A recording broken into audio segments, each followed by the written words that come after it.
So Trish, thank you for being here. I appreciate your time. Mhm. The first thing I wanted to ask you was just, you and I have known each other for quite a long time. I think 2013, met you back in the day. You were doing CrossFit. I was coaching some CrossFit. But correct me if I'm wrong, but that was relatively the beginning of your fitness journey. So I wanted to hear from you, when that journey started, and why, and what was your interest in getting fitter and things along those lines. Yeah, so I met you probably like 6 months or so into my fitness journey, I would say. My mom and I had started CrossFit together at another gym. It was more like a boot camp style class more Right. than anything. And that's where we met Troy, who then brought us over to Hero's Journey. And I kind of got into fitness and then really fell in love with CrossFit just for the purpose of getting more fit to be a better softball player because I was Mhm. playing softball in high school. I think I was in my sophomore year of high school at the time, and I just wanted to make varsity and just be a better athlete overall. So I knew that CrossFit and working out would get me there. So that's kind of why I started, and then it just spiraled into this like obsession. Yeah. um, I started Olympic weightlifting, and that's when it really like kicked off. It's something that I just really latched onto. I've always been like a person that likes a physical challenge. So I found that Olympic weightlifting really satisfied that. It's something that I can never be 100% perfect at, and something that I can always work at progressing. And I don't know, I just kind of took that and ran with it. And doing CrossFit allowed me to kind of focus on that Olympic lifting and then also do some more cardio style workouts to lose weight and kind of tone up as well. Gotcha. So you've mentioned sort of a number of things, and something that stood out to me was, you found something that you enjoyed, and given that that's a very physical, those are physical endeavors, you were able to. Let me frame it and let you answer it. Your enjoyment of these activities, how did they help you with consistency? I just genuinely wanted to be better. I wanted to be a better weightlifter. I wanted to be better in my fitness. And I knew that staying consistent and working towards those things would get me to my goals. Mhm. And don't get me wrong, like I wasn't just like 100% consistent off the bat. Like there were days when I felt tired when I didn't go to the gym. And then I would kind of think to myself, like, I'm not progressing because I'm staying back and I'm staying home and I'm not going into the gym. And having my mom as like a buddy too really helped. Like she would be knocking on my door if I took a nap after school. Wake up, it's time to go. We got the five Ah, o'clock class. Like, let's get rolling, kind of thing. So that definitely helped too. Like that buddy system. And then, like you said, like just that passion or extreme interest in the things that I was doing. yeah, for sure. I mean, you're hitting on, yeah, obviously I'm talking about consistency, because one of the things that people struggle with the most in regards to sticking to something, is, finding reasons to keep going, whether that's because they're not getting results at first, or maybe some people just plain don't really like to work out, which isn't, to people like you and me, that's obviously quite foreign. But in my experience, and working with dozens, if not hundreds of people, it's not uncommon to run into people who are, kind of gym averse. So you're also mentioning having an environment around you where other people are going to work out on a consistent basis. That must have helped a lot. So this was going on almost a decade ago. You've been consistent within that, going through college and everything else. So fitness took you into a little bit of a career oriented drive as well. So just tell us a little bit about that, and then where that brings you to today, and then we'll move on from there. Yeah, so I was getting toward the point in high school when you start deciding what you want to do with your life. And I had no idea, but I knew that I really enjoyed weightlifting and I liked being in the gym. I liked the atmosphere and I liked the aspect of how that improved my life. And I was interested in sharing that with other people. So I started doing some research looking into different college programs, and I found that exercise science and studying that was a thing. So that's kind of what I pursued. I got my bachelor's degree in exercise science. And while I was doing that, I kind of found this group of working with people that were kind of being rehabilitated or that had disabilities or like a TBI or a developmental disability and things like that. And I got really interested in that population for a while. Like I did some internships in college with adults with autism in a fitness setting. And that kind of led me to the first step in my career in fitness after college, which is working for a couple of companies, one with like as a job coach for adults with autism, helping them with fitness. And then for a while too, I worked at a rehab center for people with traumatic brain injuries and developmental disabilities, just being like a one-on-one personal trainer.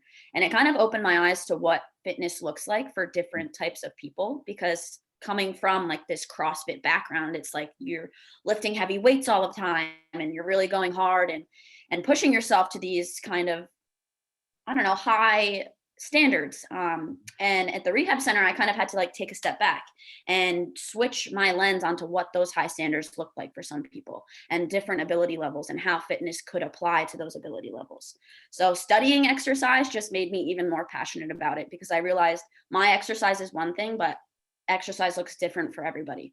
And hitting that consistency depends on what your exercise is going to look like and how much you enjoy it, and doing things that you enjoy in the gym, no matter what your ability level might be. Yeah, so that's just a beautiful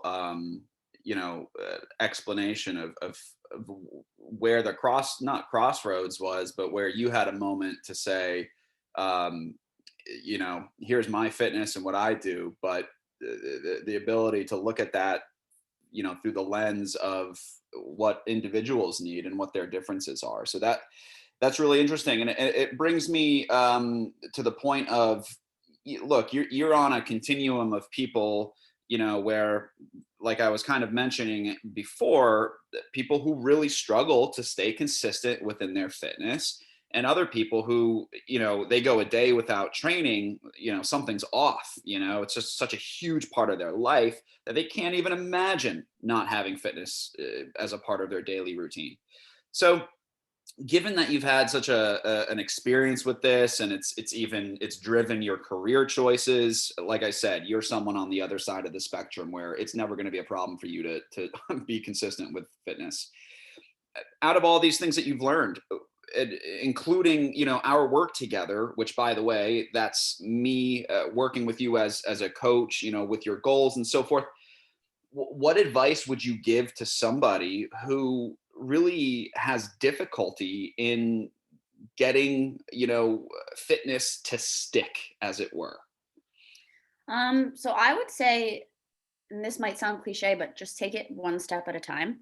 I think people can easily get intimidated by the results that they want to see Mm. and trying to achieve them quickly. Because I'm a perfect example. I started working out with you like almost a decade ago, and I didn't hit the goals that I envisioned myself hitting until probably the last like 2 or so years. So it's really been a long and difficult process, but it's just sticking to that process and trusting that if you put the work in, it will happen. You just have to take it like each small step at a time. You can't just go in and expect to be hitting your goals in a week. Like you just kind of have to humble yourself in the sense that I just need to show up and keep showing up. And after I do that, I'll get better and better each time I'm in the gym. And then that's when this process starts to kick in and I hit my goals. Just take it one step at a time. Show up to the gym. But that's as simple as it is. Show up to the gym or wherever you're working out. It could be at your house. Just show up and keep showing up, and it'll just get easier as you go. Yeah, and I think it's really profound what you're saying, because we live in this environment where we're being shown, get this in 30 days, expect this in 2 weeks. Oh, I you hate know that. yeah, and this is just it's omnipresent in the fitness industry. But what I hear you saying, which goes completely against the grain, is, fitness doesn't necessarily owe you anything, until you've put in whatever amount of time it's going to take. And that just Yeah. is really, it's different for everybody. Yeah. And it's amazing, that you've been patient, and 10 years I've watched this journey. But that's really a point that I try to drive home to people. It's like, look, we need to talk about your fitness in a matter of years, not in a matter of weeks and months. And so I think it's very, very it's a potent thing to say, because people are so used to these really small time frames. And the problem is, as I think you'd agree, that's a great way to set yourself up for failure, when you, even an expectation of like, I want to get where I want to go in 6 months.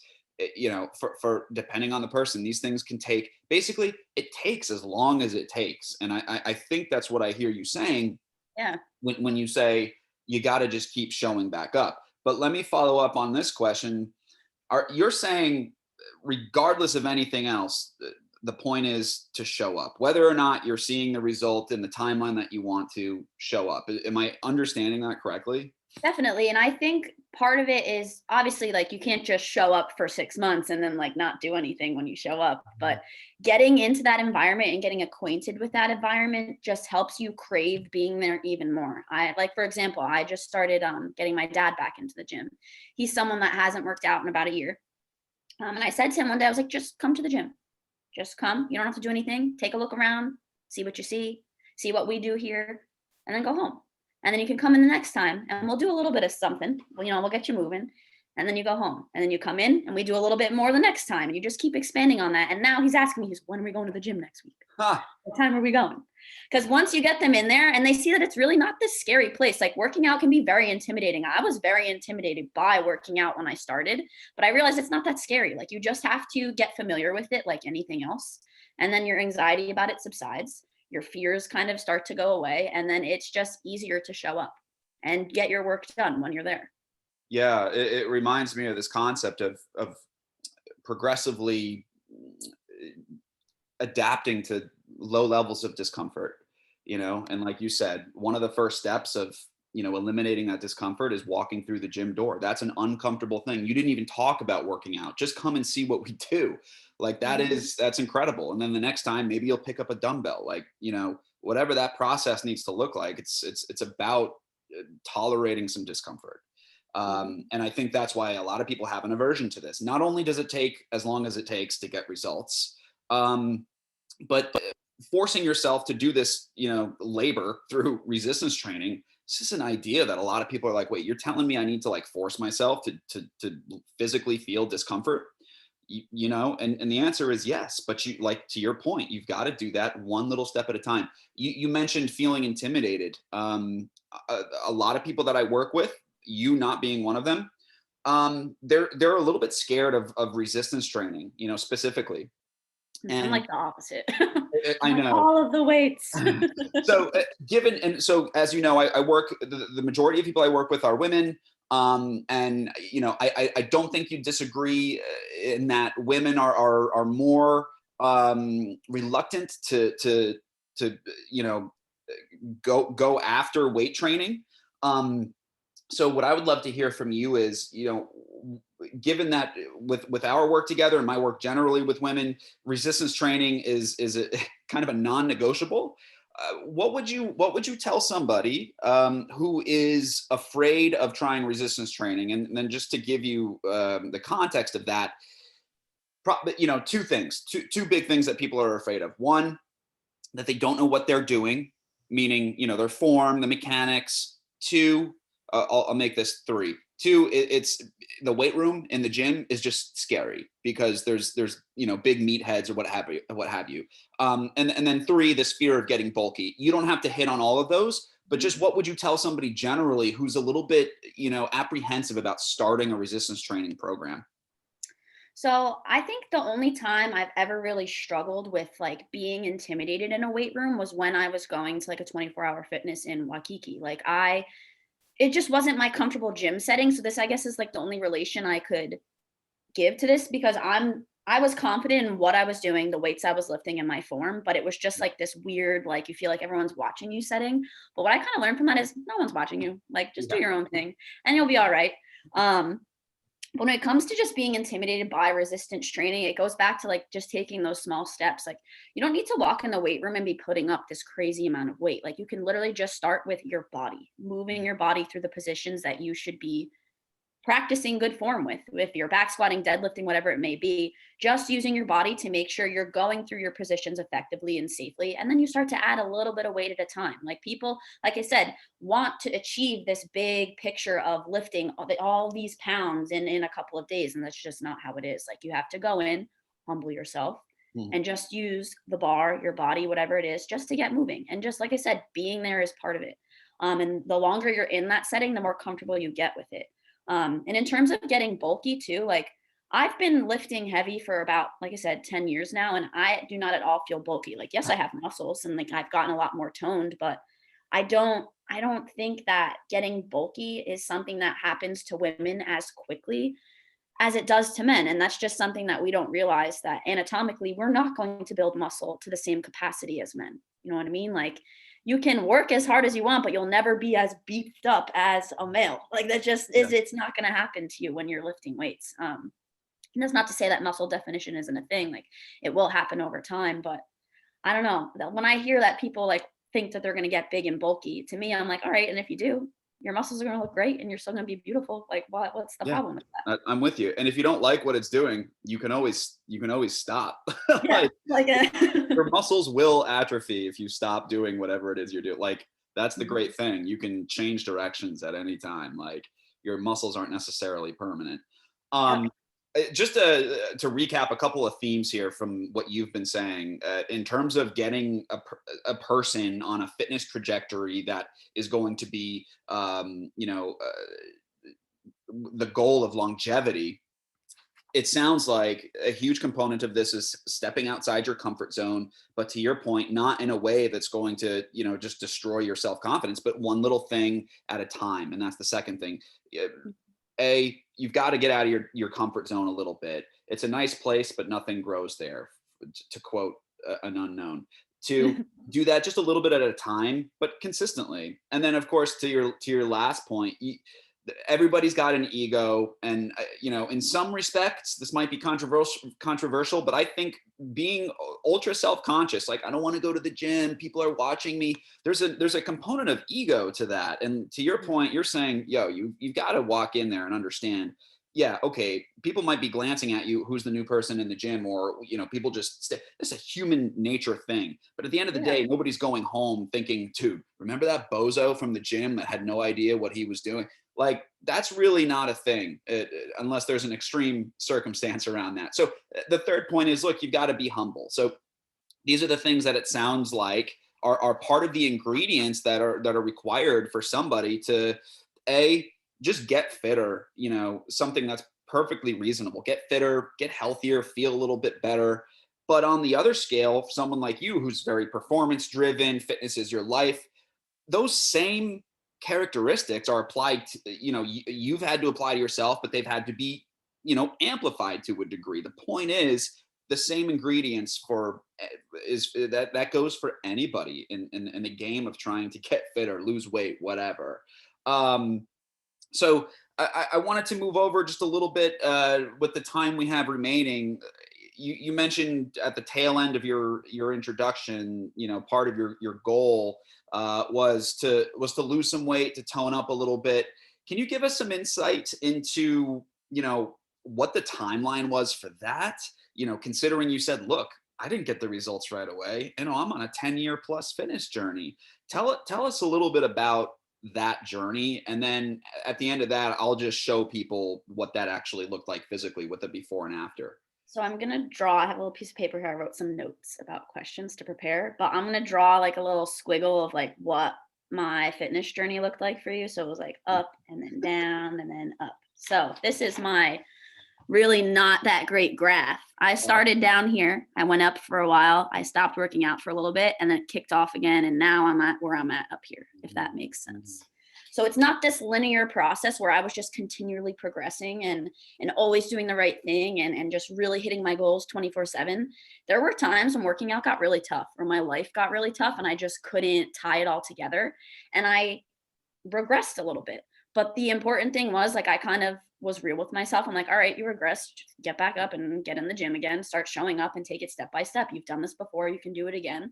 And you just kind of have to progress and keep progressing. Just meet yourself where you are. Um, so when I first started working out, like I said, it was that initial like motivation. I had my mom driving me to keep going to the gym and whatever. And then I got to college, I was studying exercise, but I got to a point in my college career around my sophomore year was I was super stressed out. I had no time to work out. Like I didn't, well, I had time. I just didn't make time to work out. Um, and I just kind of fell off the wagon, I guess. And then I got to a point around my end of my junior year, senior year of college, like 2 years later, where I was like, I feel like crap. Like I am not eating like I should. I'm not working out like I should. And I kind of hopped back on the wagon and then started progressing and working back at weightlifting, got kind of obsessed with it again, and just kind of kickstarted myself back into a regular fitness routine. Um, And a couple years out of college, I was working out, I was getting more serious with Olympic weightlifting, and that's kind of when I reached out to you because I wanted to not only be great with Olympic weightlifting, but I wanted to be a more well-rounded athlete.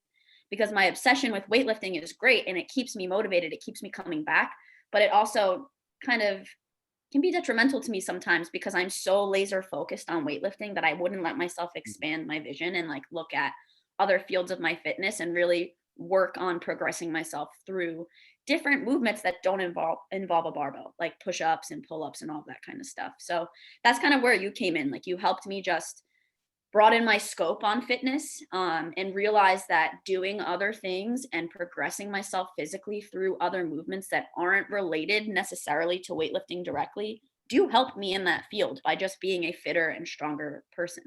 Um, but yeah, like I guess the main point is that like a fitness journey is never going to be consistently and 100% always building upward. There's going to be times when it does get difficult Mhm. and that you might have to take a step back. But the most important thing is just getting back into your progress and wanting to keep progressing in an upward motion through your journey and just getting better. Mhm. Yeah, wonderful. And there's always some kind of corny quote or adage, and the quote that comes to mind here is, "Look, it's not how many times you fall; it's how many times you get back Until up." you get back up. Yeah, and you only have to get back up one more time than the amount of times you've tripped or taken a fall. So, you know, in our work together, you know, you've been as consistent as I believe that you've ever been, and you've garnered such a wonderful result, and you know, you have tied your fitness together, and we've been through times, you know, for example, just like, you know, things get crazy around the holidays, and it's, you know, not that you've ever fallen off the wagon completely, but it's like, look, I'm not doing what I was doing 3 weeks ago. Let's ramp this back up, you know? So, you know, in terms of what people can relate to about someone, you know, who's not nearly where you're at in their fitness journey, dude, even people like you, you're going to have moments where the journey is certainly not linear. I don't think it's linear for anybody. Maybe it is for a person who's never worked out before and they work out consistently for 3 months, but that linear progression, everybody's got to expect that to stop, and that's a guarantee. And you know, I explain that to everybody there, because some people are very scared of hitting a wall, and it's like, no, no, no, we will hit a wall. It's just a matter of, you know, changing things to get over the wall. But with that said, look, I mean, I think I think it's jarring, the transformation that you've made. So I do think it's important for people to see the physical transformation, even though your goal hasn't ever really been specifically like, look, I want to do bikini competitions, I want to, Yeah. you know, so on and so forth. But I think this really gets to to the idea of, and it's my experience as well with this, that basically, all right, let me find how to share first. Start here. Okay. Basically, as long as you are consistent and you keep coming back, you know, the physical results, you know, which most people want, right? It's weight loss, it's toning up, you know, what have you, feeling better in things like a bathing suit. Um, this a lot of times is just a byproduct of staying consistent, you know, eating intuitively, and doing the right things over and over and over again, more than you're doing the things that don't help you reach your goals. And for you, this is not a before and after picture that has, you know, where it was like, okay, this was our start date, and then 3 months later, here she is. No, this is like, okay, closer to the beginning of your fitness journey, and you know, one of the more recent pictures of your current fitness journey. So Mhm. yes, it's a before and after, but it's really more of a during and during, but there's just space between these two pictures, right? So you know, I'm simply trying to reinforce the idea that the results will come when they come. And the idea should be, look, let's focus on you staying consistent, getting fitter and fitter, and you'll realize that these are the changes that will come over time as a result of those consistent behaviors. Yeah. So, you know, it's visuals are very striking. So it's important to reiterate, like, look, this wasn't a 3 month, even a 6 month, a year process. This is somebody's journey. This is your journey. Yeah, it's crazy to even kind of like see myself on like that before side of the picture. Um, and like, yes, obviously you can see with your eyes the physical change, but what I kind of see more than anything looking at that, like, and I guess this is just because I went through the journey, is like how I changed as a mentally as a person, like, and how I viewed myself as a person. And not to say that like if you have extra weight on you, like you are not as good as someone that's thinner. I think all people are valuable no matter what you look like. But just how I felt and my confidence level just skyrocketed. And it had nothing to do with, well, it had something to do with dropping some weight, but more of it was just I felt fantastic because I was working on myself and I was progressing upon myself and I was working towards something. I've always been someone that has had like mental health struggles, and working out has helped subside that. And just reaching my goals and progressing in a fitness sense has helped me tremendously. And like just seeing that picture makes me think more about like my mental progress than my physical progress than anything. That's fantastic. Um, yeah, it just the mental health component of that opens up a whole different conversation, and that's frankly probably more important than anything else, is just the power of uh, fitness being something that you can control. Something that you're progressing, and just one of the healthiest ways a person can, take care of themselves, right? So yeah, really, really incredible commentary on these things. And I wish we had more time, and hopefully we'll do this again, because you've got so much great insight, and everybody that you work with at your gym is incredibly lucky to have you as a coach. And what tell us where your gym is at and all that good stuff. And Oh, I almost just had a small tear. That was so nice. oh, dude, please. Um, so I'm over at Mission Fitness. It's in Livingston. I am a little biased, but I think it's the coolest place ever. Just because I love our community, and I think community is something too that I could mention that keeps people consistent. Like, Yeah.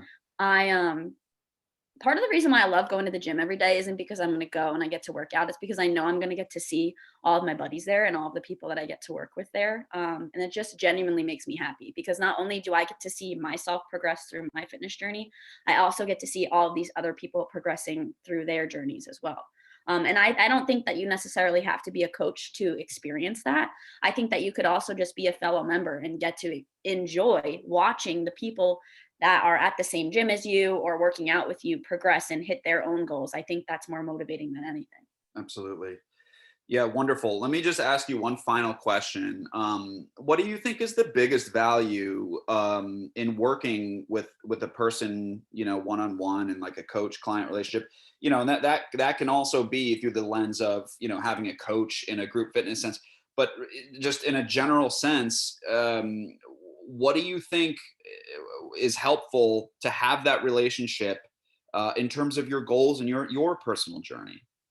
So I think that, don't get me wrong, I started with group fitness and I coach group fitness. I think it's fantastic, but I also think there is so much value on one training. And it's just because you get to develop a little bit of a deeper connection with your coach, and you kind of develop more trust with them. And I think that the reason why I like our work together so much is because I genuinely trust you. I know you're very knowledgeable about fitness, but I also know that you care. Like, you care about my fitness journey. And I think that one coaching just lets you get that connection a little bit faster and more effectively than a group setting. And it's not to say one is better than the other, one is detrimental. But like I said, one, like, you just get that connection a little faster and a little bit deeper, which is nice. And part of the reason why I like working with you is, like I said, I trust you. I know you care about my goals just as much as I do. And that's something that's important. Like, you need to have a coach that cares. They, of course, they need to be knowledgeable. They need to know what they're doing, but that's all great. But if they don't actually care about your progress and care about you, you're not really getting anywhere. For sure.